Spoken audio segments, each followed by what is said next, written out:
जब ये दृश्य कुंती ने देखा, कुंती इस दृश्य को देख रही है कि आज भगवान श्री कृष्ण ने मेरे वंश को निर्वंश होने से बचा लिया, तो कुंती कहने लगी, हे कृष्ण द्वारिका वासिनी देव देव जगतपते, हे गोपाल मैं तुम्हें प्रणाम करती हूँ। आप साक्षात जगदीश्वर हो, आप साक्षात निर्गुण ब्रह्म सगुण रूप में प्रकट हुए हो, मैं तुमको प्रणाम करती हूँ। भगवान श्री कृष्ण कहने लगे, बुआ आप मुझे प्रणाम कर रही हैं, मैं तो तुम्हारा भतीजा हूँ, मैं तो तुम्हारा भतीजा हूँ, आप मुझे प्रणाम कर रही हो। तब कुंती ने कहा, माधव ये नाटक मत करो, मैं जान गई तुम पार ब्रह्म परमात्मा हो, तुम जगदीश्वर हो, किसी को बाबा बनाते हो, किसी को मौसी बनाते हो, किसी को परबाबा बनाते हो, लेकिन आप सबके परबाबा हो। आज मैं जान गई कि तुम भगवान हो, आज मुझको प्रणाम करने से तुम नहीं रोक सकते हो।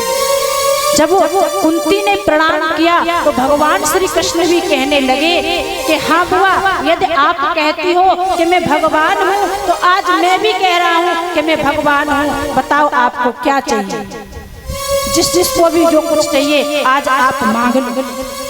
तो भगवान के भक्तों, जब भगवान ने कहा कि मैं भगवान हूँ और जिसको जो कुछ भी चाहिए वो मांग लो, तो कुछ सबने अपने अपने जीवन में कुछ ना कुछ मांगा। दुष्ट ने कहा, माधव यदि मुझको तुम देना ही चाहते हो तो बस एक ही वर दे दो। बोले क्या? जीवन में कितनी भी परिस्थिति आए पर मैं कभी सत्य से पीछे ना हटूं। ये दुष्ट ने मांगा था कि जीवन में कितनी भी परेशानी आए लेकिन मैं सत्य से पीछे ना हटूं।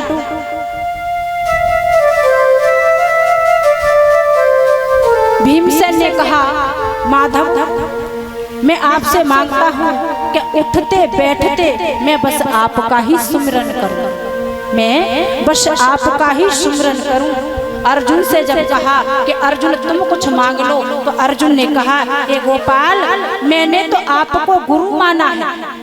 जो अर्जुन थे ना वो भगवान श्री कृष्ण को गुरु मानते थे और युधिष्ठिर और भीम भगवान श्री कृष्ण को अपने मामा का बेटा मानते थे, लेकिन केवल अर्जुन थे जो अपने कृष्ण को गुरु मानते थे। बोले मैंने तो आपको निरंतर गुरु माना है और ये गुरु भाव आपसे सदा मेरा बना रहे, मैं बस आपसे यही मांगता हूँ।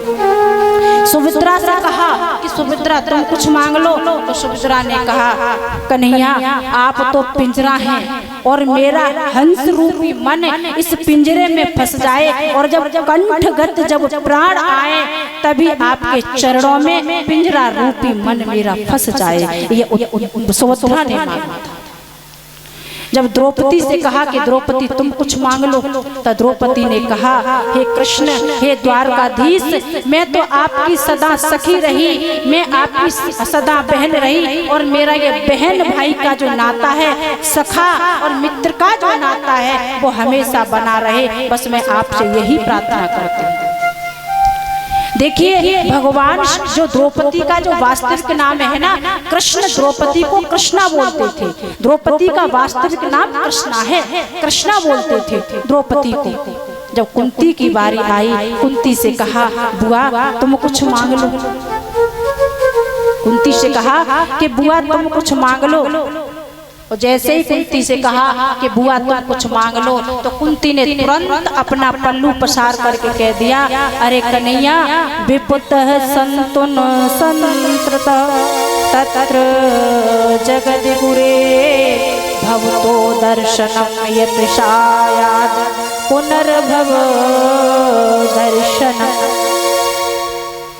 जब कुंती से कहा कि कुंती बुआ तुम कुछ मांग लो, तो कुंती ने तुरंत ही अपना पल्लू पसार करके कह दिया कि हे कृष्ण यदि देना ही चाहते हो तो मुझे बस एक बार दे दो। बोले क्या?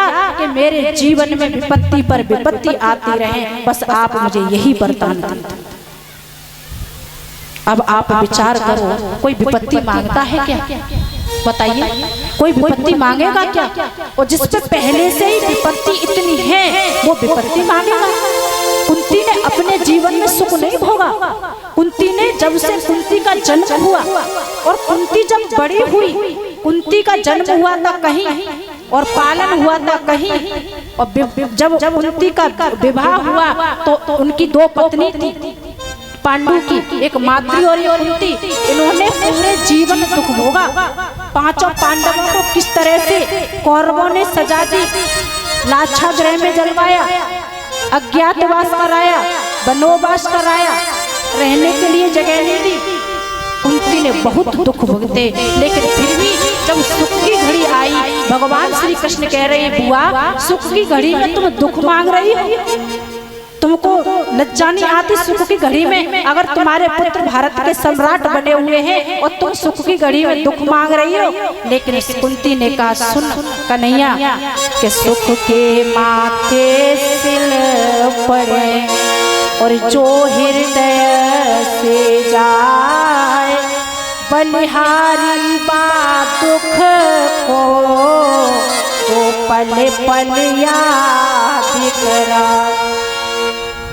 कुंती ने कहा कि सुख के माथे सिल पड़े, मतलब कुंती पैरी ऐसे सुख से क्या लेना देना, ऐसे सुख पे तो पत्थर पड़ जाएं। उस दुख को याद करो जिस दुख में पल पल हरि का स्मरण हो।